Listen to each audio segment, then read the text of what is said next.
Be ready. 5 seconds. Start. Sir, I would like to make a few observations so that the Honorable Minister will make a note about the way in which these institutions are being run. It is a good thing that these institutions have been started, but at the same time, we are suffering from lack of coordination in regard to our technical education.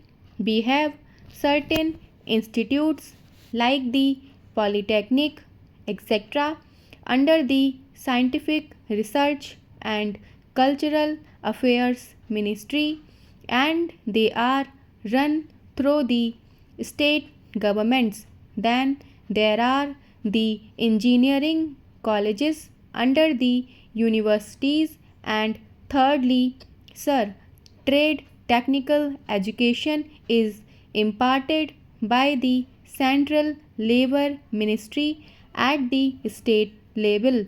In addition to that, the states have certain arrangements of their own for technical education. I feel that there is no effort at coordination, and that leads to a good deal of confusion. Perhaps if there is effort, there are certain difficulties.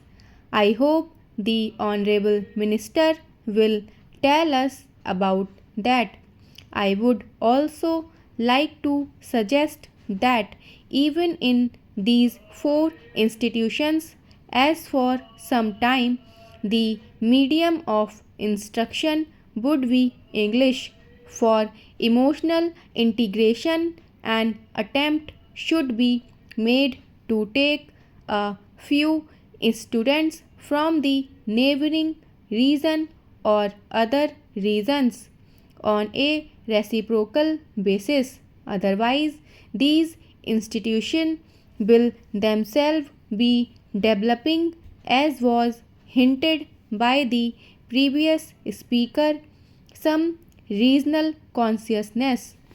There is great difficulty, sir, with regard to technical personnel for teaching, and I am not aware in what way these institutes will be staffed.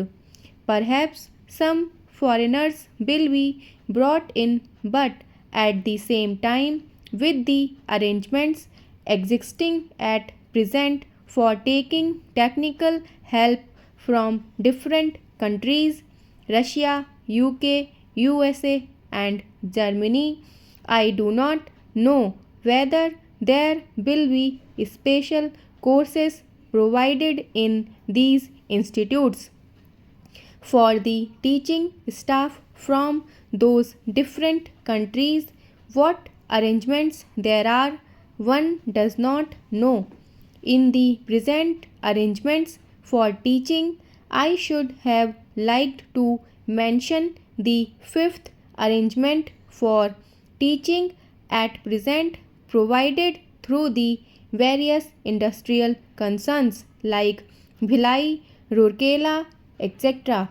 All these big concerns have their big technical schools, and they take their student for postgraduate work as also for research work.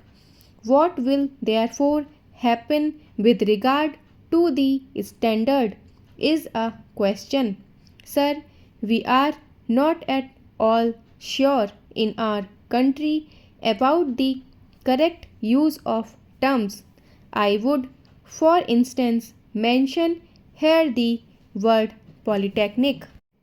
They have one school, and even if there is arrangement for starting another subject, no effort is made, and no sooner they feel they should give guarantee of some sort of technical education without proper inquiries with regard to the possibilities for employment and the various mineral resources, etc., and the basic education that should enable the students to enter the polytechnics to have the training where it is available. These polytechnics are started. Similarly, there is some confusion about the use of the word university. We have the Roorkee University for one subject, that is engineering. So it seems there is going to be one university for one faculty. We have one music university also in Madhya Pradesh. We are going to start, I am told, perhaps a university only for agriculture. So, if these institutions are there, which term seems to be really the appropriate word in place of these one faculty universities?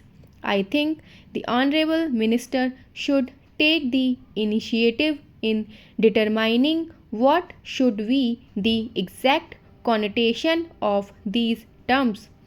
Otherwise, one day, as was pointed out, there will be perfect confusion.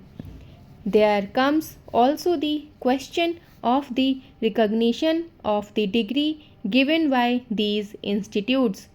Of course, if the training with the special facilities available and the specially recruited staff available is of a high standard, naturally people would be very anxious to recruit the people who have passed out from there.